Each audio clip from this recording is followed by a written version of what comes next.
ആരാണ് റിബേഷ് മാഷ്? ഇവിടെയുള്ള ഏതൊരു ചെറിയ കുട്ടികളോട് പോലും ചോദിച്ചു കഴിഞ്ഞാലും റിബേഷ് മാഷെ പറ്റി ഒരു അഭിപ്രായം പറയണം എന്ന് പറഞ്ഞു കഴിഞ്ഞാൽ UDF സംവിധാനം പറയുന്ന ഇത്തരത്തിലുള്ള വ്യാജ നിർമ്മിതിയിലുള്ള ഒരഭിപ്രായവും ഒരു കുട്ടി പോലും പറയൂല എന്നുള്ളതാണ് ഈ വടകരയുടെ യാഥാർത്ഥ്യം. കാരണം ഈ നാടിനകത്തെ മതേതരത്വം ഉയർത്തിപ്പിടിക്കാനും ഈ നാടിനകത്തെ മതേതരത്വം ഏതൊരു ഘട്ടത്തിലെങ്കിലും അപകടത്തിലേക്ക് പോവും എന്നൊരു ഘട്ടം വന്നപ്പോഴും ആ സമയത്തൊക്കെ മതേതരത്തെ ഉയർത്തിപ്പിടിക്കാനുള്ള നിലപാടുകളുമായി മുന്നേറിയ ധീരനായ ഒരു സഖാവാണ് സഖാവ് റിബേഷ്. അതുകൊണ്ട് സഖാവ് റിബേഷിന് ഈ UDF-കാരുടെ സർട്ടിഫിക്കറ്റ് ഒന്നും ഞങ്ങൾക്ക് ആവശ്യമില്ലടോ.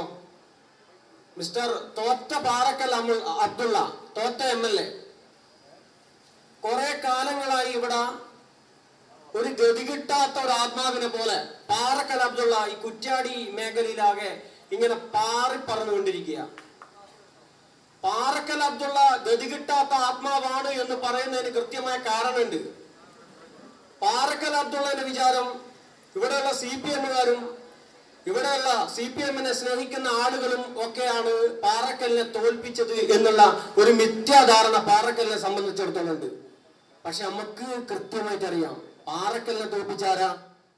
ഇവിടുത്തെ UDF-കാർ തന്നെ, ഇവിടുത്തെ കോൺഗ്രസ്സുകാർ തന്നെ, ഇവിടുത്തെ മുസ്ലിം ലീഗുകാർ തന്നെയാണ് പാറക്കൽ MLA, പഴയ MLA ഇപ്പോ വീട്ടിലിരുത്തിയത് എന്നുള്ളത് നമുക്കെല്ലാവർക്കും അറിയാം. പക്ഷെ തോറ്റതിന്റെ വിരോധം എവിടെയെങ്കിലും തീർക്കണമല്ലോ. അങ്ങനെ പാറക്കൽ MLA, തോറ്റ MLA, തോറ്റതിന്റെ വിരോധം തീർക്കുന്നത് DYFIയുടെ നെഞ്ഞത്തിയാണ്. മിസ്റ്റർ പാറക്കൽ MLA, ഇങ്ങളെ കൊണ്ടൊന്നും കൂട്ടിയാ കൂടുകയാണോ? ഇവിടെയുള്ള ഒരു DYFIക്കാരന് ഒരു കള്ളപ്രചരണം നടത്തി അങ്ങ് എകർത്തിക്കളയാം. ഇവിടെ ജോലി ചെയ്തുകൊണ്ടിരിക്കുന്ന ഒരു സ്കൂളിനകത്ത് കാലുകുത്താൻ അനുവദിക്കാത്ത നിലപാടുകളുമായി നിങ്ങൾക്ക് പോകാം എന്നുള്ളൊരു മിഥ്യാധാരണ ഉണ്ടെങ്കിൽ അതിനുള്ള ഞങ്ങളിവിടെ മരിച്ചു വീഴണം. വളരെ കൃത്യമായി നിങ്ങൾ ഓർത്തോളൂ, അതൊക്കെ ഇവിടെ മരിച്ചു വീഴണം ഞങ്ങള്. അങ്ങനെയൊന്നും നിങ്ങളെ കൊണ്ട് കൂട്ടിയാ കൂടുന്നതല്ല ഇവിടുത്തെ DYFI സഖാക്കളുടെ ആത്മവീര്യം എന്നുള്ളത് വളരെ കൃത്യമായിട്ട് പറഞ്ഞു വെക്കുക. നമ്മുടെ നാട്ടിനകത്ത് പണ്ടൊക്കെ പണ്ടല്ല ഇപ്പൊ ഉണ്ട്, ഒരു പഴഞ്ചൊല്ലുണ്ട്. ഒരു പഴഞ്ചൊല്ല് എന്ന് പറയുന്നത്, ഒരു വീട്ടിനകത്ത് ഒരു കള്ളം കയറിയാല്, അല്ല ഒരു പ്രദേശത്തിനകത്ത് ഒരു കള്ളം കയറി കഴിഞ്ഞാല് കുറെ ആളുകള് ആ കള്ളന്റെ പയ്യന്നെ ഓടും.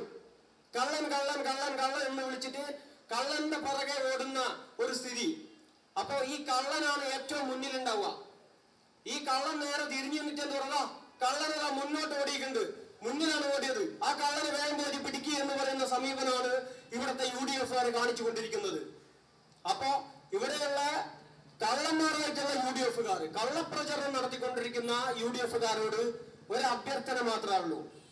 ഇപ്പൊ നിങ്ങള് കഴിഞ്ഞ ദിവസം ഇവിടെ സഖാവ് റിബേഷ് ജോലി ചെയ്യുന്ന ഇവിടെയുള്ള സ്കൂളിനകത്തേക്ക് നിങ്ങളൊരു മാർച്ച് തീരുമാനിച്ചിട്ടുണ്ട് അല്ലെ? കഴിഞ്ഞ ദിവസം ഇവിടുത്തെ UDF സംവിധാനം ഒരു മാർച്ച് തീരുമാനിച്ചതുമായി ബന്ധപ്പെട്ട് നമ്മുടെ ശ്രദ്ധയിലുണ്ട്.